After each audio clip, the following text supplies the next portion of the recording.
Então, em outubro de 1929, Bolsa de Valores de Nova York sofre sucessivas quedas na cotação das ações negociadas, desencadeando pânico entre investidores que, tentando diminuir suas perdas, ofertam títulos gerando quedas ainda mais acentuadas. A este evento, conhecido como quebra da Bolsa de Valores de Nova York, seguiram-se...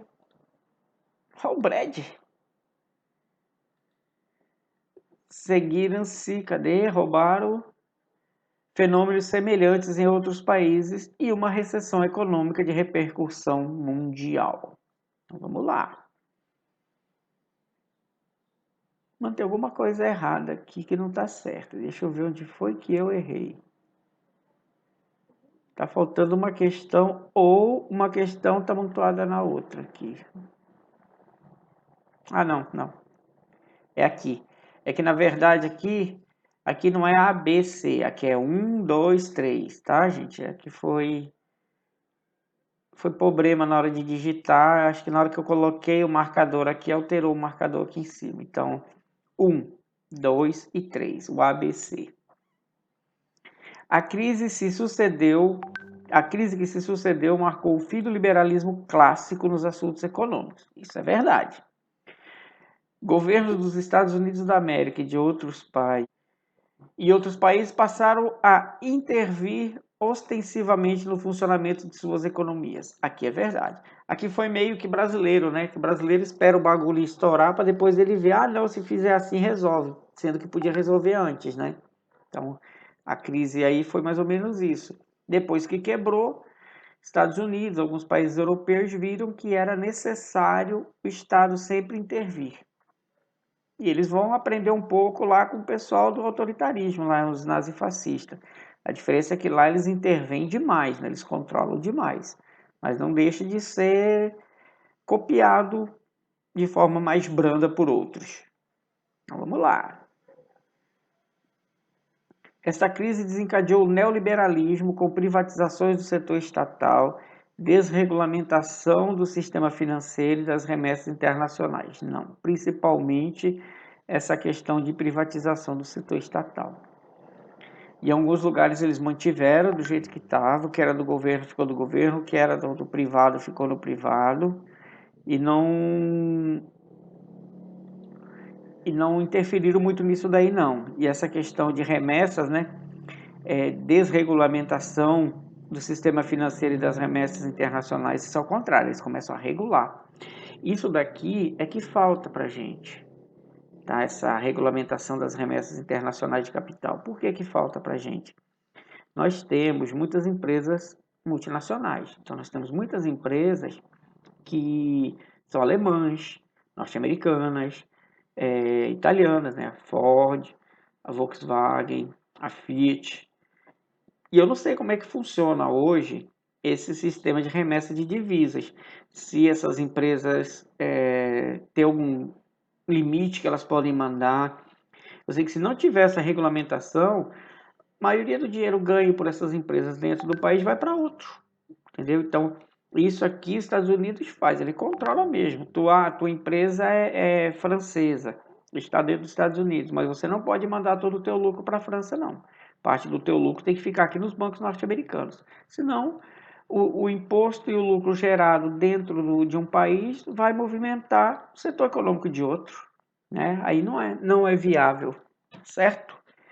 E C, como alternativa da crise, adotaram políticas de planejamento econômico, regulamentação de mercados e de seguridade social. Aí aqui sim. Essa seguridade social está muito ligada a planos de aposentadoria, a seguros de desemprego, essas paradas assim. Então, o correto aqui é 1 e 3. Aqui a 62. Enquanto a economia balançava, as instituições da democracia liberal praticamente desapareceram entre 17 e 42. Essa democracia liberal, principalmente na Europa, né? A instituição lá do autoritarismo. Tá? Restou apenas uma borda da Europa e parte da América do Norte e da Austrália. Enquanto isso, avançam o fascismo e o seu corolário de movimentos e regimes autoritários. A democracia só se salvou porque, para enfrentá-lo, houve uma aliança temporária e bizarra entre capital liberal e comunismo. Interessante isso aqui. Isso aqui é quando, na Segunda Guerra, Inglaterra, França, altamente capitalista, e junta-se a ele a Rússia, comunista. A Rússia, ela entra, cada um com o seu propósito. A Rússia entra no sentido de proteger suas fronteiras, principalmente que eles já tinham medinho da Alemanha, e no intuito de, quem sabe, expandir o comunismo. Então, todos os dois tinham uma certa ideia de expandir o seu sistema político-financeiro. Tanto que depois, quando acaba a guerra, a Rússia está tão forte que ela consegue dominar metade da Europa. Uma das ironias deste estranho século e que o resultado mais duradouro da Revolução de Outubro, cujo objetivo era a derrubada global do capitalismo, foi salvar seu antagonista tanto na guerra quanto na paz, fornecendo-lhes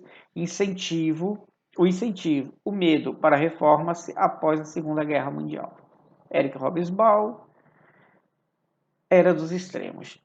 Os livros desse cidadão são muito bons. Eu tenho vários, não tive tempo de ler direito ainda, mas são muito.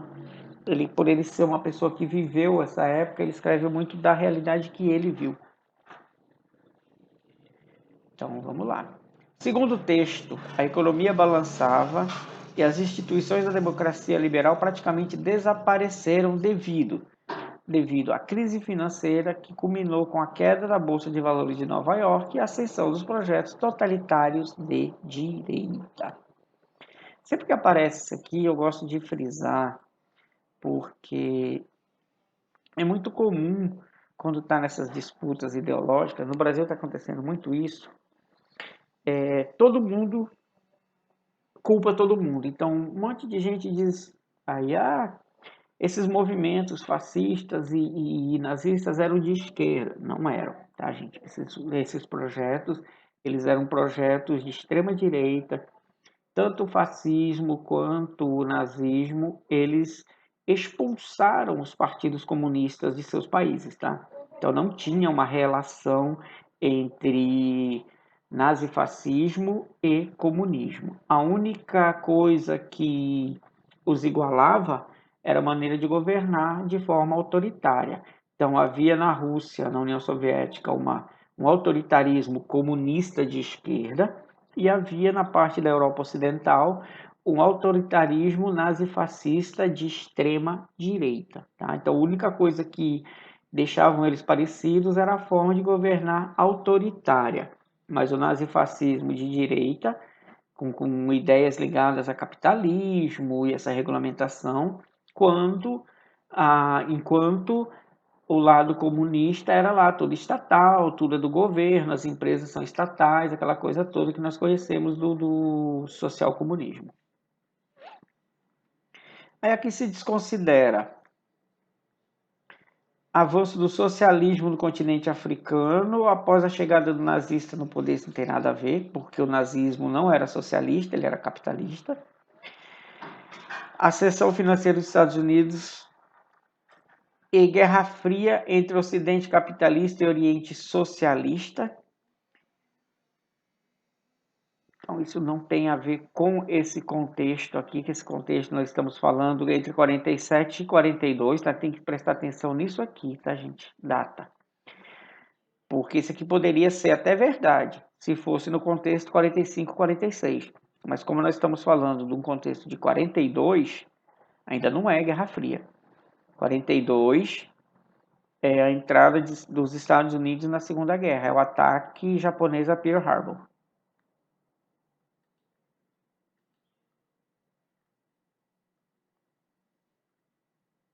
Certo?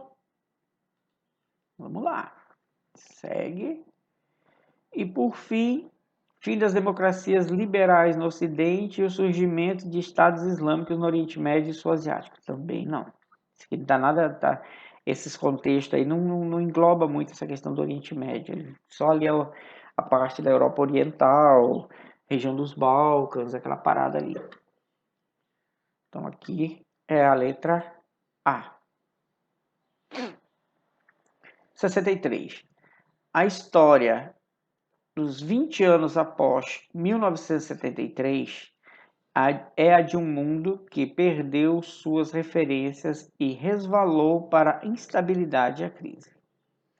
Só no início da década de 1990 encontramos o reconhecimento de que os problemas econômicos eram de fato piores do que os da década de 1930. Em muitos aspectos, isso era intrigante, porque deveria a economia mundial ter se tornado menos estável? Então, isso é uma questão também aí do Hobsbawm. Vamos lá. Essa é a 3. Os problemas econômicos da década de 30 citados no texto derivaram, entre outros fatores. Então, elas foram causadas, né? Ele fala muito aqui esse período de 73 a 90, que é um período que dá tipo uma acalmada, principalmente nas corridas armamentistas, né? Rússia e Estados Unidos, eles da Guerra Fria, eles correm muito ali, década de 50, 60, manda o foguete, manda não sei o que, o primeiro a lua, o primeiro cachorro não sei o que, pisou na lua, e aquela corrida doida. Quando chega a década de 70, início da década de 80, meio que dá uma parada, um olha para o outro e fala assim, para quê tudo isso? Aonde nós estamos chegando? Principalmente o soviético, né? Muitos países que são incorporados contra a vontade começam a empreender lutas contra a União Soviética, então começa um período assim meio que de uma crise política, algumas crises financeiras, Cuba socialista vivendo crise, a China socialista, Vietnã do Norte, a Coreia do Norte, então eles começam a dar uma olhada para um lado e para o outro, isso está certo. Aqui na parte oriental, ocidental, muitas ditaduras de direita patrocinadas pelos Estados Unidos, Pinochet, o próprio regime militar brasileiro. Mas isso, em que isso está desenvolvendo as nações, em que isso está gerando emprego, né? E aí começa a se ver que, na verdade, de 73 a 90 também tinha uma crise econômica, também os países não estavam se desenvolvendo, eles começam a fazer um paralelo entre esses dois períodos, como períodos de pouco crescimento econômico e social. Então vamos lá, os problemas econômicos da década de 30, citados no texto, derivam, entre outros fatores, dos fortes movimentos sociais e mobilizações revolucionárias na América Latina. Isso aqui não é. Principalmente os da década de 30 vão ser os problemas financeiros norte-americanos, né? Do conjunto de reformas financeiras e sociais realizadas na União Soviética após a Revolução de 17, que fechou o mercado do bloco socialista aos países capitalistas do Ocidente? Isso também não. Ele não fecha mercados. O que ele faz é proteger o mercado interno. Então, a Rússia socialista, ela se aposta de todas as indústrias, principalmente as de grande porte, então tudo pertence à União Soviética. Ela não deixa empresas multinacionais se instalarem, mas elas continuam negociando. Ela não tem matéria-prima suficiente para todos os produtos, ela tem que comprar de fora. Só a União Soviética não consegue absorver toda a sua produção, então ela tem que vender maquinário para o lado ocidental. Então tem esse comércio. A grande mudança é interna. A ascensão do nazismo alemão e dos regimes fascistas na Itália, Espanha e Portugal, que provocaram a Segunda Guerra e paralisaram a produção industrial da Europa. Primeiro que não são esses regimes que vão desencadear a Segunda Guerra. É mais um problema revanchista alemão, a questão do imperialismo e outra. Isso aqui está dentro do contexto, mas não são eles os principais. Então, a crise de 30, ela é isso aqui, ó. Crise do liberalismo, após a Primeira Guerra, e a quebra da Bolsa de Valores de 1929. Então, toda a crise que acontece na década de 30 dos anos 1900, ela é decorrente dessa quebra da Bolsa de Nova York. Então, existiam outros fatores, a Europa existiam, mas se a Bolsa de Nova York não quebra, se as indústrias não entram em falência, o mundo não tinha quebrado, tá ok? 4. 4, 4, 4, 4, 4, 4, 4, 4, 4. Franklin Delano Roosevelt, eleito presidente dos Estados Unidos em meio à maior crise econômica experimentada por aquele país até então. Considere as seguintes afirmações. A implementação do New Deal consistia em um conjunto de medidas governamentais destinadas a sanar os problemas econômicos do país, como, por exemplo, a realização de diversas obras públicas e a criação de seguro-desemprego para os trabalhadores sem ocupação. Verdade. Teve uma aí atrás que nós falamos, foi agora há pouco, que é criado as políticas de seguridade social, né? Seguro-desemprego, aposentadorias, é um sistema diferente do nosso, mas eles têm. A aposentadoria deles lá não é como a previdência como a nossa. Nosso sistema previdenciário é muito bom comparado a outros locais aí. O deles funcionam no... você investe com seguradoras, você vai fazendo a sua reserva, mas se der um problema econômico e a empresa que tu investiu quebrou, tu corre o risco de perder. Então, o nosso sistema ele é mais seguro. Os Estados Unidos mantiveram-se uma posição de neutralidade até dezembro de 41, quando o ataque japonês a Pearl Harbor forçou a entrar no conflito do lado dos aliados contra as forças do eixo. Isso aqui também é verdade. Tá? O que faz os Estados Unidos entrarem na guerra? Ataque do japonês a Pearl Harbor. Se o japonês soubesse o quanto isso ia prejudicar eles, eles não tinham dado esse ataque. Porque os Estados Unidos estavam felizes vendendo. Eles estavam aqui no Brasil tirando borracha da Amazônia, vendendo produtos, vendendo armas, vendendo alimentos, de boa. Aí, quando tem o ataque a Pearl Harbor, tem uma intensa comoção pública, o norte-americano começa a cobrar do seu governo o envio de tropas e aí eles são obrigados a enviar. Lei seca que proibia a venda e o consumo de álcool em todo o território norte-americano foi anulada pelo Congresso também. Tá? Vai ter um período norte-americano que eles entram nessa tal de lei seca. Muitos filmes, muitas séries, vocês veem falar nisso. É porque entrou um período de fome, período de miséria. E eles têm que instituir isso por conta de... estava tendo um excesso muito grande do consumo de álcool. Então, às vezes, a pessoa estava no desespero, tinha um mínimo de dinheiro, em vez de comer, acabava bebendo, e a pessoa bêbada brigava, matar. Então, eles fizeram essa proibição de uma forma de controlar também a população. Eram milhões de pessoas desempregadas. Você imaginou, milhões de pessoas desempregadas e bêbadas na rua? Muito mais problema. Então, aqui está tudo ok. Questão 5. Mamãe, estou com fome. Por que não tem pão? Porque seu pai foi despedido da padaria onde ele trabalhava. Por que mandaram ele embora? Por causa da crise. Por que tem crise? Porque há pão demais. Olha que interessante, né? O menino quer pão. Não tem pão, porque o pai foi demitido. Foi demitido por quê? Por causa da crise. O que causou a crise? Produzir demais. Então, não tem pão porque seu pai foi demitido porque tinha pão demais. Que horror. Então, vamos lá. Considerada a maior crise econômica de todos os tempos, a crise de 29, ou Grande Depressão, atingiu em cheio os Estados Unidos, a maior potência capitalista do mundo. Vamos jogar os seguintes aí. A especulação desenfreada nas bolsas de valores norte-americanas, principalmente na Bolsa de Nova York, fez com que os preços das ações subissem de forma artificial. Isso aqui é verdade, tá, gente? É porque, assim, quando fala em as bolsas subiram, a gente fica meio, mas não caiu. Mas eles dizem assim, o preço das ações subiram de forma artificial. Era enganosa, os caras faziam de conta lá, mentiam, mas os preços não estavam subindo, eles estavam caindo. Foi uma maneira que eles acharam de tentar ludibriar e vender. Só que aí assim, como eu disse, muitos venderam, aplicaram o dinheiro em bancos. Quando faliu o banco também, ele também perdeu. Então, muitos tentaram dar um golpe e foram golpeados ao mesmo tempo.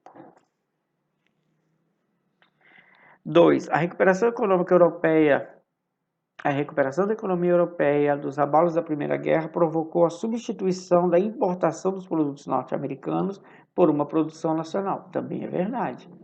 Que vai ser outro motivo que vai enfraquecer as empresas norte-americanas. Agora, eles não vão mais comprar os produtos norte-americanos, eles já voltaram a produzir, certo?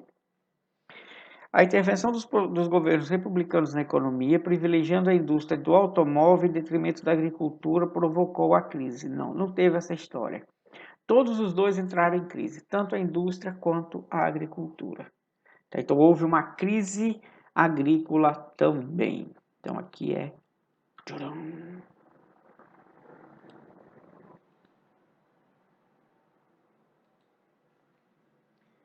66. Assinale a alternativa errada.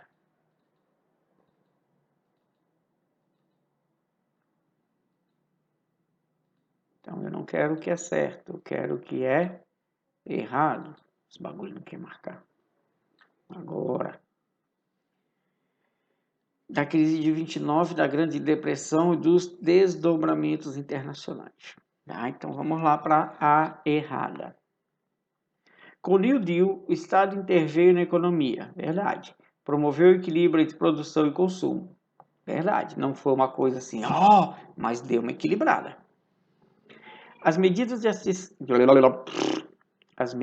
de assistência social do New Deal visavam diminuir a pressão da crise sobre a população trabalhadora e reativar, em alguma medida, o consumo. Também é verdade. Dinheiro na mão do trabalhador, ele vai comprar pelo menos alimento e já vai girar a roda da economia.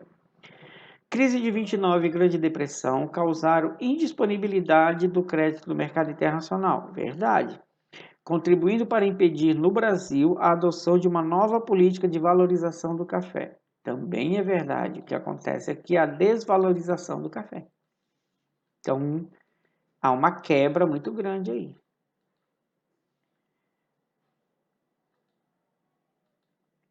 A intervenção do Estado buscou capitalizar as empresas e proporcionar alguns meios de defesa dos trabalhadores contra a opressão patronal. Também está certo. E a compensação à sua capacidade de consumo. Então, eles tentaram. Aí o Estado começa a intervir. Aí o Estado começa a ver que era necessário ele estar de olho nas produções. A crise de 29 produziu a ascensão dos regimes totalitários, como o fascismo da Itália e de Portugal e o nazista na Alemanha. Não é basicamente a crise de 29 que vai produzir essa ascensão. Ela vai ser um dos fatores.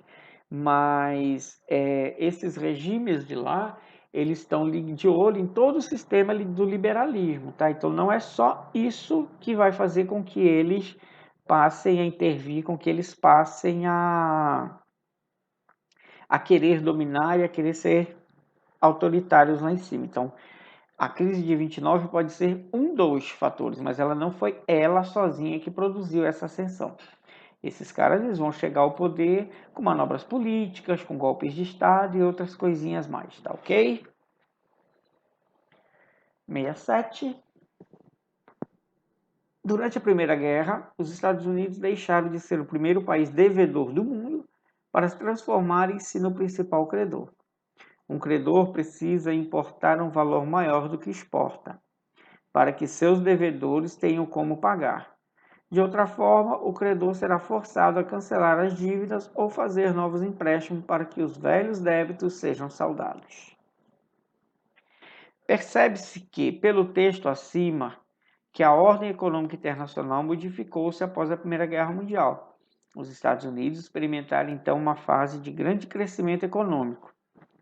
Esse período de euforia econômica foi, no entanto, interrompido pela crise de 29, o que propagou para fora dos Estados Unidos devido ao quê? Destruição da economia europeia pela guerra e as despesas norte-americanas com as guerras no Oriente Médio? De forma alguma. Especulação financeira dos bancos internacionais, as restrições impostas à indústria norte-americana pelo governo? Também não. Não tem nada a ver com intervenção de banco internacional essa crise. Falência dos pequenos proprietários rurais do meio oeste? Também não. A quebra não é não que o rural não tenha quebrado, mas o que causa não vai ser a quebra desses produtores. Retirada de capitais norte-americanos aplicado no exterior e a diminuição de suas importações. Aí aqui sim. Porque o que acontece? Está todo formado um cenário onde os Estados Unidos está investindo para todo lado. Quando a crise de 29 chega, é porque a Europa já começou a crescer.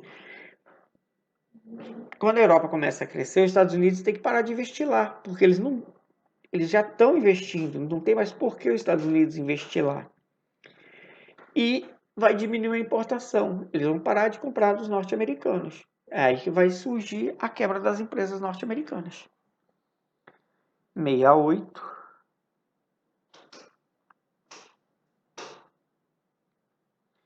Para responder à questão, considere as afirmativas abaixo do período entre guerras. Um dos principais pontos de atrito entre as potências ocidentais eram as reparações de guerra que a Alemanha derrotada não reunia condições a pagar. Isso é verdade. E isso aqui vai ser um dos grandes fatores de crescer o ódio alemão contra as outras potências europeias e que vai fazer ele a todo custo buscar uma vingança.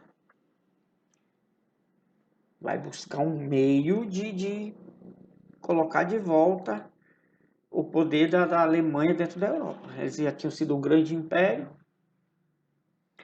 No princípio da década de 20, os Estados Unidos encontravam-se em uma situação financeira difícil devido à sua participação na guerra. Aí não. Na verdade, é o contrário. 1920 é quando os Estados Unidos começam a crescer financeiramente devido a Inglaterra e a França terem se endividado com ele. Então, aqui é o contrário. Então, não foi os Estados Unidos que se endividou com a França e a Inglaterra. Foi o contrário, a Inglaterra e a França que se endividaram com os Estados Unidos. Então, os Estados Unidos não era devedor, ele era credor.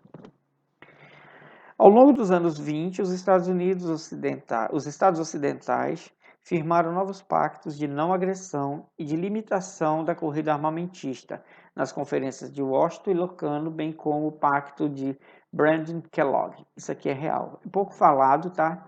Mas isso é real. Eles fizeram alguns pactos porque eles não queriam outra guerra. Só esqueceram de avisar a Alemanha. Tá? Eles queriam manter-se em paz, se reconstruir e voltar para voltar a economia a ser como era antes.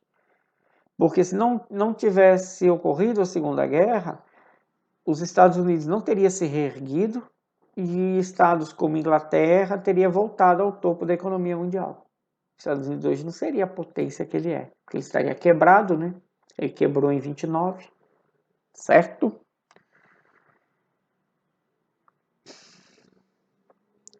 As camadas dirigentes ocidentais em geral não consideravam relevantes os riscos da expansão internacional do socialismo. Pelo contrário, eles tinham medo dessa expansão socialista. Eles tinham medo dessa questão, principalmente quem é capitalista, quem é dono de empresa, ele tem medo de um governo comunista tomar tudo que é dele. Tá? Então aí, 1 e 3 está correto. 69.